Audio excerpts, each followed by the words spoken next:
Olá, seja bem-vindo à STP-TV, um programa num formato hoje um pouco fora daquilo que é normal. Hoje não tenho uma conversa com ninguém, vou ter conversas sobretudo com imagens.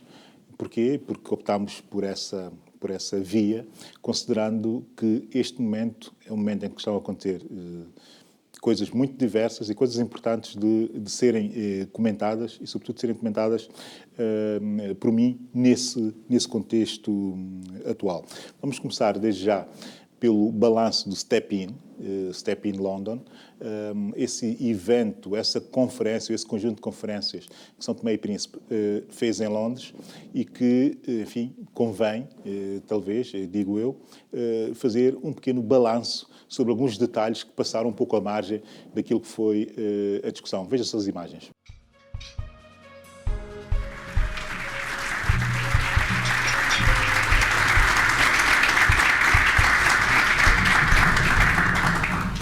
Londres acolheu no dia 14 e 15 de outubro a Conferência de Doadores de São Tomé e Príncipe, Step In London.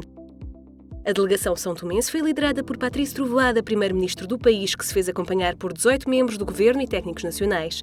O governo pretende atrair financiamento privado para 2 projetos principais, um porto marítimo de águas profundas e a expansão do aeroporto internacional. Numa escala menor, procura também investidores para a agricultura e para o turismo, 2 áreas com grande potencial de crescimento. As casas coloniais de 4 antigas roças estão à venda para instalar hotéis boutique e há margem para atrair mais turistas e criar turismo de luxo. Já na agricultura, o cacau e a pimenta branca destacam-se como os produtos com melhores oportunidades de retorno financeiro. O governo são-tomense, liderado pelo primeiro-ministro Patrício Trovoada, aposta assim na posição geográfica e estabilidade política para convencer os investidores a apostarem em São Tomé e Príncipe. Vamos agora ouvir algumas palavras do primeiro-ministro de São Tomé e Príncipe relativas ao balanço que faz do Step In London. O resultado é positivo. Nós tivemos vários momentos para confirmar realmente que esses 2 dias foram positivos. Eu diria que o primeiro momento tem a ver com a participação. Nós tivemos, no dia 14, que foi o dia dos investidores privados, mais de que 100 participantes. Tivemos, nesse dia, manifestações de interesse sérias. Nós estamos convencidos que São Tomé e Príncipe, junto dos investidores, sobretudo pelo facto de ter sido um público diversificado, quer em termos de nacionalidade, quer em termos de especialidade. Eu acho que no primeiro dia 14, nós saímos pela positiva e essa interação que nós tivemos com os investidores vai trazer certamente resultados. Eu também tenho de frisar um outro aspecto. Para além da participação, nós recebemos sinais bastante positivos quanto à própria visão que nós temos do desenvolvimento. Os investidores todos concordaram que a visão estava correta. As opções estratégicas que nós fazemos para desenvolver São Tomé e Príncipe, nomeadamente no que diz respeito à criação de uma plataforma de serviços logísticos e financeiros, a visão está correta. Os esforços que temos que fazer para acabar com um dos estrangulamentos principais para o turismo, que é a falta de infraestruturas aeroportuárias, estamos de acordo e temos que avançar. Sobre as outras questões que têm a ver com a nossa própria capacidade de resposta, algumas infraestruturas, a questão dos recursos humanos, no segundo dia, os próprios investidores recomendaram à comunidade dos parceiros públicos para continuarem a apoiar o governo de São Tomé e Príncipe, porque eles acreditam que se os parceiros públicos fizerem a sua parte, eles, parceiros privados, poderão assumir a outra parte, que é aquela mais importante, que permite a criação de emprego e de riqueza. Daí que o modelo que nós adoptamos do Step-in, que é um dia privado, outro dia público, eu acho que esse modelo funcionou bem e recebeu, enfim, a aceitação quer da comunidade dos investidores privados, quer da comunidade dos parceiros públicos. Por isso, nesse aspecto, eu acho que saímos a ganhar. Durante 2 dias, a promoção da imagem de São Tomé e Príncipe como um país de oportunidades foi a aposta das autoridades que convidaram investidores estrangeiros oriundos da Dinamarca, Angola, Portugal, Taiwan, Suécia, Noruega, Guiné Equatorial, Estados Unidos da América, Azerbaijão, Israel, Irão, Brasil, Arábia Saudita e Dubai. Step-in, visto por muitos são-tomenses e não só, eu tive a oportunidade de falar com não são-tomenses que estiveram presentes e a verdade é que existe uma espécie de quase que euforia relativamente à forma como o evento decorreu e, sobretudo, as conclusões que foram possíveis tirar-se daqueles 2 momentos. Como sabemos, um momento para privados, para investidores privados, e um outro momento para parceiros de desenvolvimento. Falei, como disse também, com pessoas que estiveram nos 2 dias, pessoas não são tomenses, sobretudo no sentido de perceber o olhar externo ao país relativamente ao evento e, sobretudo, relativamente àquilo que foi proposto pelo Governo de São Tomé e Príncipe. O feedback foi, efetivamente, positivo, mas, no entanto, fica sempre a sensação, e esse também é o meu ponto de vista, de questionar-se como o Estado de São Tomé, enfim, pelos seus representantes executivos, digamos, pelo Governo, como irá capitalizar e rentabilizar tudo aquilo que ficou como promessa em Londres. Essa é a grande preocupação e, para mim, e volto a insistir nisto, porque tenho insistido bastante nesse ponto, para mim tudo começou exatamente agora. O Step-in já aconteceu, mas o começo é agora. Porquê?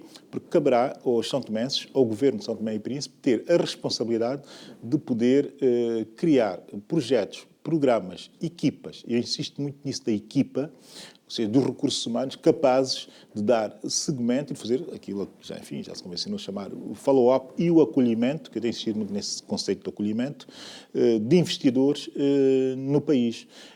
Veremos o que se vai passar, mas já temos mais ou menos a noção dada pelo Primeiro-Ministro Patrício Trovoada daquilo que são os objetivos pós-Step-in. Ele marcou valores, 90 e qualquer coisa milhões de dólares, se não me engano muito, por ano, diretamente para o orçamento do Estado, nos próximos 4 anos. Para ele conseguir angariar esse nível de financiamento, seria o sucesso que ele, enfim, preconiza. Veremos se haverá capacidade para responder com projetos e com propostas aos parceiros no sentido de tornar isso possível. Eu não ouvi, foi o Primeiro-Ministro Patrício Trovoada falar do feedback dos investidores, mas também aí não vale a pena, eu acho que não deve valer muito a pena, que ele teça grandes considerações, caberá efetivamente aos investidores que forem ao país tirar as suas conclusões relativamente ao ambiente de negócios que São Tomé e Príncipe hoje tem, ou que pode vir a ter, marcando, obviamente, pela pauta que o Governo quiser, obviamente, marcar. Eu disse que ia falar de detalhes. Para terminar, aqui um detalhe interessante, que eu acho que devo partilhar convosco, que é o seguinte, é perceber-me que quem está fora, São Tomense e não só São Tomense, mas quem está fora de São Tomé e Príncipe, chamar o evento pelo seu nome marca, o seu nome marca, Step-in.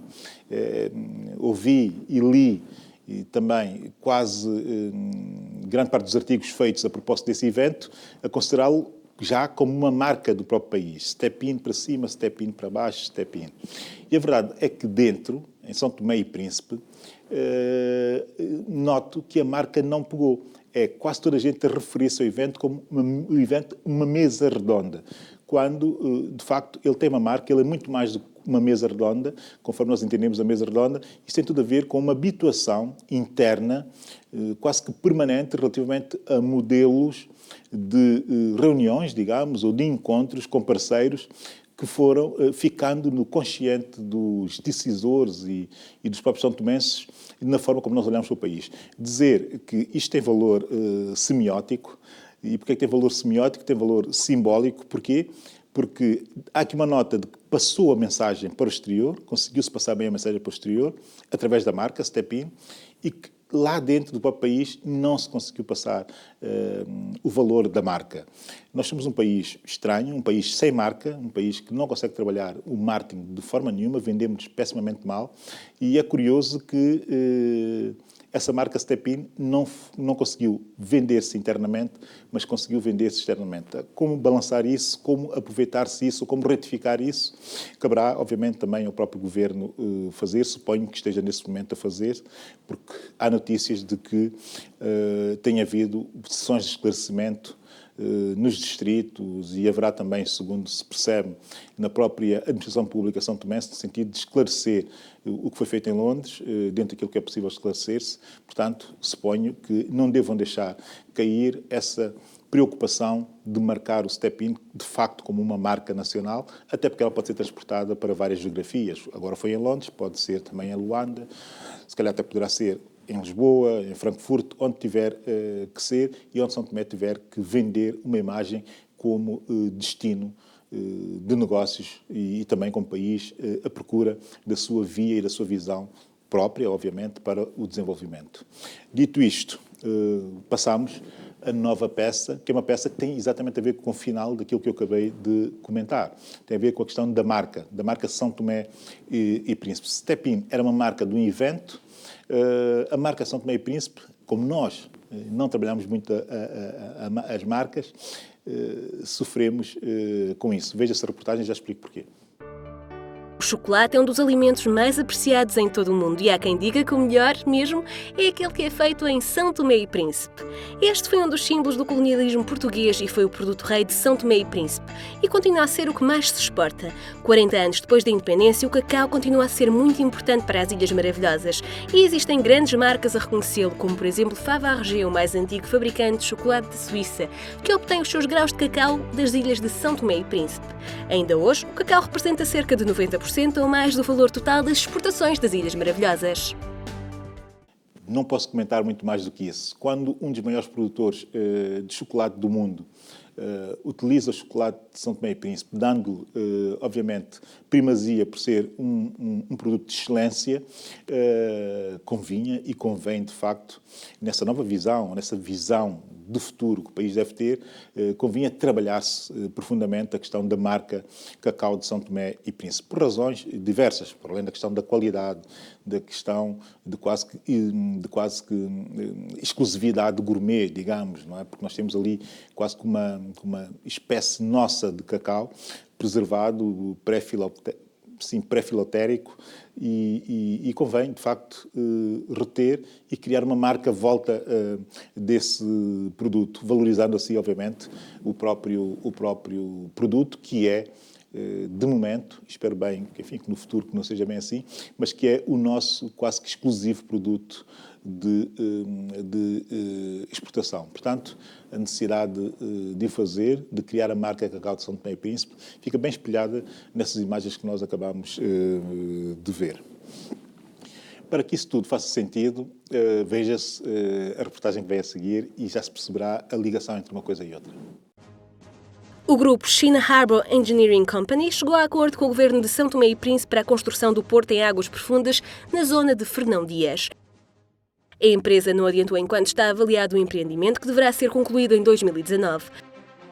Esta empresa é uma das maiores construtoras do mundo e foi a responsável por construir o porto de águas profundas em Quibre e Camarões, país vizinho de São Tomé e Príncipe. A China Harbour Engineering Limited, acho que não estou a dizer mal o nome da empresa chinesa, que vai ser o principal investidor na construção, no desenho, no financiamento e na construção do Porto de Águas Profundas de São Tomé e Príncipe. Isso foi anunciado, existe já um memorando de entendimento entre o Estado de São Tomé e Príncipe e essa empresa chinesa. Isto é tudo o que nós sabemos de momento. Mas também sabemos que um projeto que foi anunciado com a participação financeira também da empresa chinesa, da China Harbour, sabemos que é só o início de um projeto muito maior, porque não é só construir o Porto de Águas Profundas que está aqui em causa, é construir toda uma estrutura de logística à volta.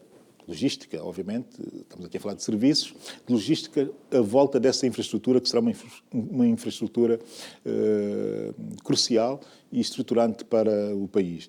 Eu tive a preocupação, esta semana, de pesquisar quase que porto a porto os diversos portos,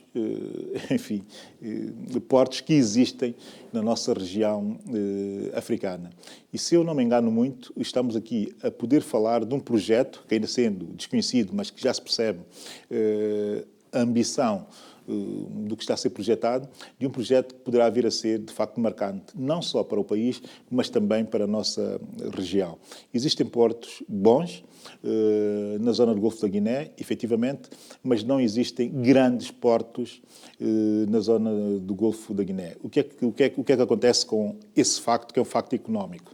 Existe, obviamente, um desequilíbrio ao nível de processamento de mercadorias em toda aquela costa, sendo que já se sabe que quase que anualmente os níveis de importação de produtos, de exportação não vamos falar de momento, mas de importação de produtos, cresce na casa dos 12%, 15%. Fazendo as contas, em 10 anos perceber-se-á o que é que isto quer dizer.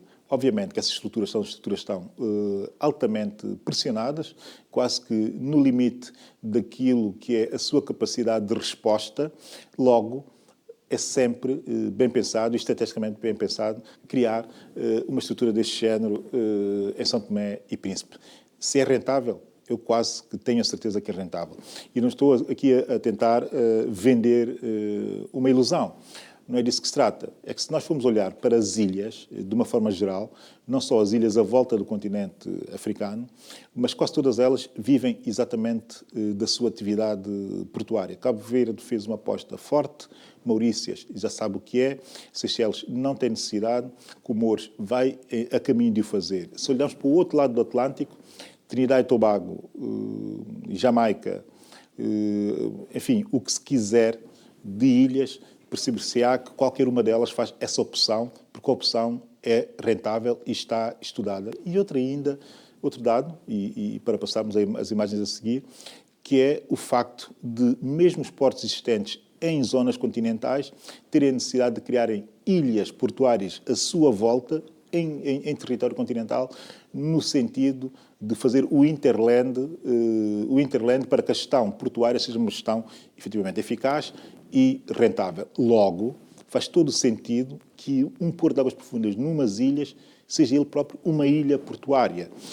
Não vale a pena desenvolver muito mais esse conceito, mas é disso que se trata e é na base dessa opção estratégica que está a rentabilidade do Porto de São Tomé e Príncipe. Quem quiser investigar mais, aconselho a ir ao Google, que perceberá bem aquilo que eu acabo de dizer. As imagens seguintes, Cabo Verde e o Banco Alimentar.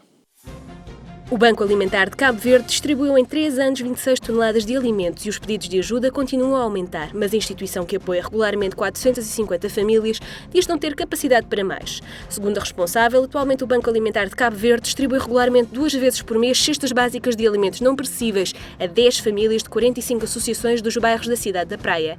Ana Maria Opfer Almada adiantou que recebe constantemente pedidos das associações para aumentarem o número de famílias beneficiárias, mas que a instituição não consegue responder.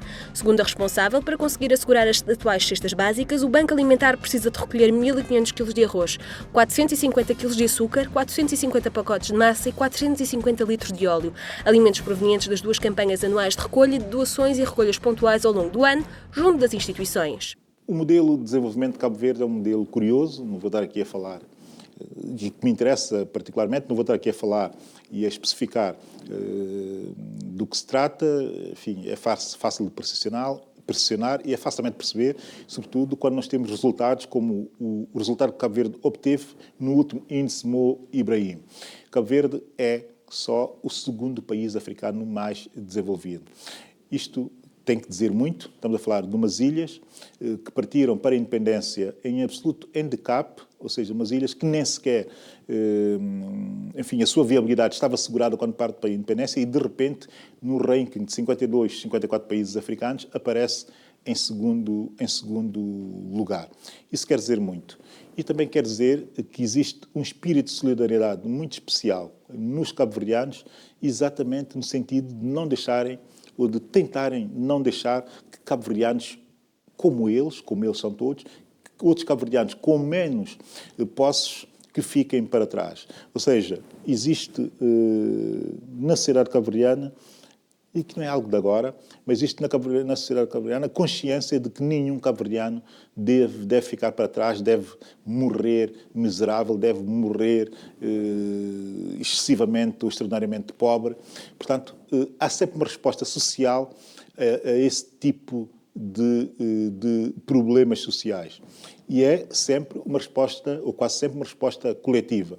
Ver que num país como Cabo Verde, num país pequeno, com problemas óbvios, decorrentes da sua insularidade e também da sua própria climatologia, ver que o conjunto da sua cidadania reage e sabe reagir solidariamente, exatamente no sentido de quê? De aproximar os que mais têm àqueles que menos têm. E fazem isso através de uma decisão pessoal, que é uma decisão de comprar, ou no ato de comprar mais para deixar um pouco aqueles que têm menos.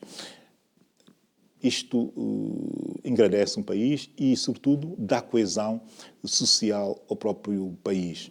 Mas o interessante ainda, e para terminar esse tema, enfim, que foi muito bem escolhido para reflexão, mas para terminar, dizer só o seguinte: Cabo Verde tem uma coisa que eu admiro imenso, que é o cartão da cidadania, que é um cartão do cidadão solidário. Ou seja, cada cabo-verdiano pode ter, para além do seu bilhete de identidade, tem também um cartão que o identifica como um cidadão solidário. Eu acho que isso seria aconselhável para todos os países que necessitam, até de forma formal, criar laços de coesão para além daqueles que já ou que têm, que normalmente até são bastante baixos em muitos países. Eu, enfim, até posso aconselhar a que se faça o mesmo, se calhar, em São Tomé e Príncipe. As próximas imagens são também dentro do universo PALOP, tem que ver com Angola e com os problemas que a economia angolana e as finanças públicas angolanas estão a ter,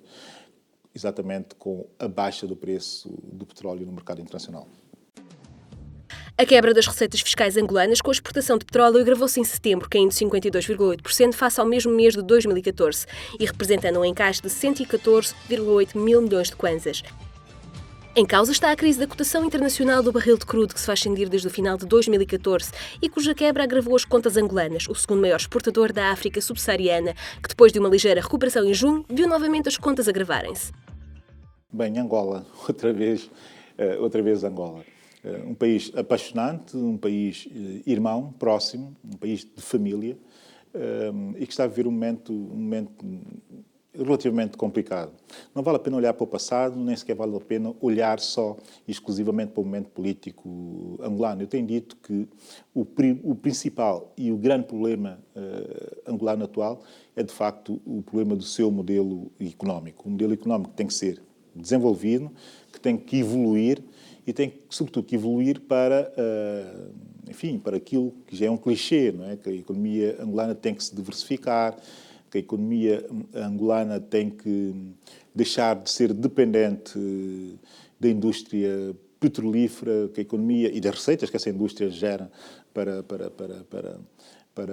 as receitas do Estado angolano, que está quase na casa dos 90 e tal por cento, ou seja, que de facto chegou o momento de Angola e dos angolanos pensarem o país, de pensarem uma Angola para o futuro, uma Angola que de facto que não seja tão dependente desse produto, logo dependente das oscilações do preço desse produto no mercado internacional, uma Angola que diversifique de facto a sua economia. Isso só pode ser feito, do meu ponto de vista, e eu tenho dito isso sucessiva e incessantemente em diversos espaços e em diversos momentos. Isso tudo só pode ser possível, efetivamente, com ideologia e também com alguma disponibilidade, se calhar, filosófica, mas eu insistiria muito na questão da ideologia. Porquê? Porque isto é possível, de facto, com uma sociedade tendencialmente aberta.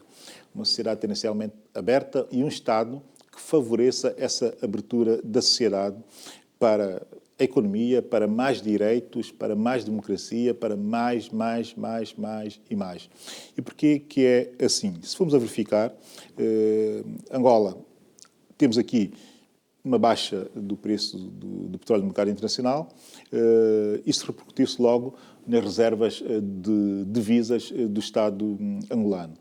Quando se fala na diversificação da economia angolana, ouço muita gente a falar da agricultura, da indústria transformadora, de outros recursos naturais, isso está tudo muito bem e está bem pensado. Mas a forma mais rápida de fazer a diversificação passa exatamente, do meu ponto de vista, e as experiências internacionais dizem exatamente o mesmo, pelos serviços, pela aposta nos serviços. Não só nos serviços financeiros, que Angola tem uma razoável praça financeira, com bons bancos sólidos, com bons rácios, com bons relatórios de contas, como se verifica.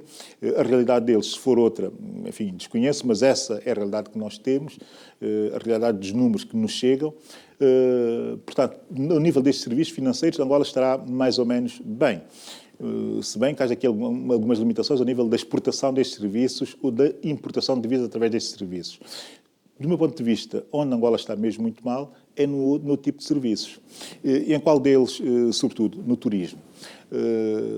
Hoje fala-se muito, de repente, a coisa do mês, insistentemente a falar-se no turismo em Angola, e de facto o turismo pode ser e deve ser e tem de ser uma boa solução para um país que é tão belo e tão diverso e tem tanto para oferecer e é tão atraente como é o caso de Angola. Que não se desenvolva o turismo, que o turismo angolano não seja atrativo. Aí voltamos à questão ideológica que eu dizia da abertura da própria sociedade, da economia e do próprio Estado. Porquê? Porque não pode haver uma aposta forte no turismo num país que tem toda uma estrutura, por exemplo, de emissão de vistos, que é pesadíssima, que é horrível até, e que não permite que ninguém tome a opção de visitá-lo em turismo. Visitar significa o quê? Ir e gastar as suas divisas naquele território, fazer assim aumentar as reservas de divisas que esse território tenha. Mas, como eu dizia, voltando, não é possível ninguém ir fazer turismo para Angola com esta burocracia toda e essa espécie de protecionismo extremo relativamente àquilo que é o próprio país. Ou se abre, ou se existe essa filosofia, por trás aqui volta a questão da filosofia, de ser um país aberto ao mundo e que queira convidar o mundo a conhecê-lo e até a investir também nele, em segmento, ou então não há hipótese nenhuma, esqueça-se, hipótese nenhuma de apostar seriamente no turismo. Portanto, como dizia, há aqui uma série de aspectos que deveriam estar a ser debatidos dentro da sociedade angolana neste momento, que é um momento puro para reflexão, um momento de crise, é um momento de reflexão e para tomar decisões em determinado sentido. Eu tenho pena é que não esteja a ser possível fazer essa discussão, porque existe toda uma série de ruídos políticos à volta que estão a impedir que os angolanos reflitam seriamente sobre que país querem ter também para o futuro, noutros aspectos, são, do meu ponto de vista, aspectos tão essenciais quanto aqueles que estão a ser discutidos atualmente.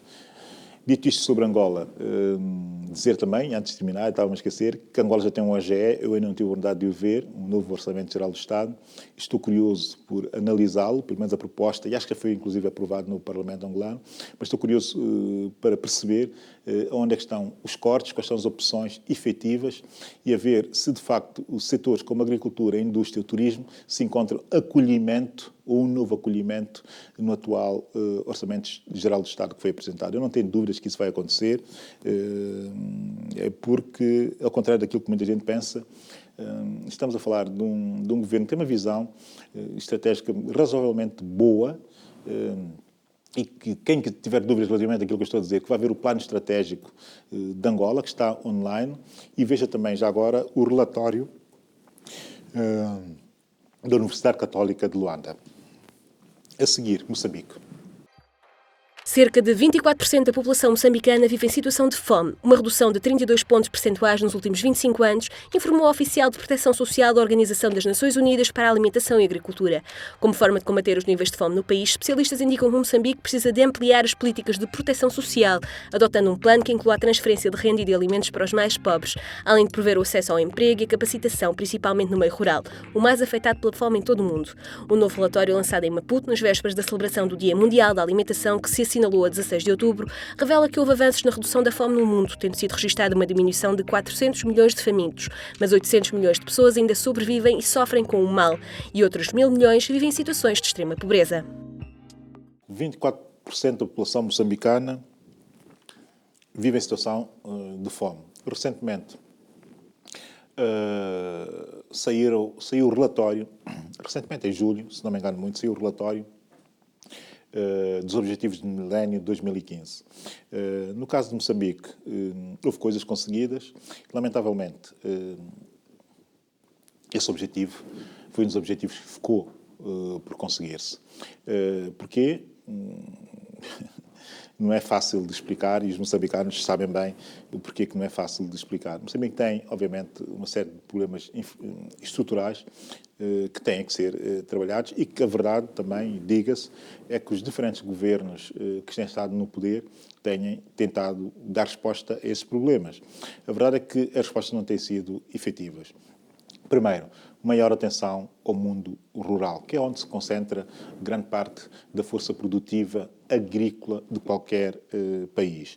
Não se dá, segundo, não se dá grande atenção ao mundo rural, ou não se mima, não se acarinha ao mundo rural, estando a vender áreas consideráveis para a agroindústria, retirando a agroindústria, que é essencialmente ela, vocacionada para a exportação, retirando áreas a agricultores de médio porte e agricultores tradicionais. Terceiro, instabilidade política em Moçambique também dificulta bastante, porque não se pode estar a pensar que se pode transportar produtos agrícolas das zonas de produção, sobretudo para zonas urbanas, que é onde eles são efetivamente comercializados, quando não se sabe o que é que pode acontecer nas estradas de Moçambique.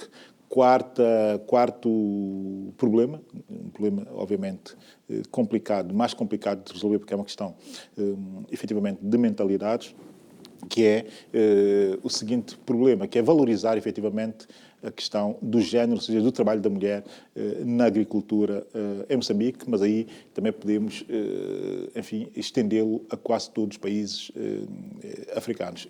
Em alguns casos, essa valorização, quando é feito com sucesso e com proteção, com programas de Estado que protejam e que incentivem, de facto, esse tipo de boas práticas, ou seja, tentando dar poder às mulheres para que elas produzam, de facto, de forma comercial ou comercializável, acontecem coisas extraordinárias, como é o caso da Etiópia, que está a conseguir, efetivamente, ultrapassar e conseguiu, acho que esse objetivo do milénio, que é, de facto, terminar, ou quase, ou próximo disso, terminar com a fome naquele território, cujas imagens nós temos nos anos 80, de fomes e crises alimentares excessivas e quase que, enfim, que horrorosas. Dito isto, não digo muito mais. A realidade que nós queríamos comentar foram essas. Passámos por quase todos os países da lusofonia africana. Acho que não falta nenhum. Enfim, faltaria talvez a Guiné Equatorial por ser membro da CPLP, que é o único aqui não estar, e a Guiné Equatorial e a Guiné-Bissau, mas de qualquer forma o balanço essa experiência de comentar notícias ia muito no sentido de priorizar esses momentos, são momentos muito especiais para esses países e sobretudo para São Tomé e Príncipe. Sendo assim, ficamos por aqui hoje. Eu sou o Abílio Neto, essa é a STP-TV, sou a Nova Televisão. Portanto, das 18 horas do próximo sábado, podem contar connosco e, se calhar, já aí com um novo convidado.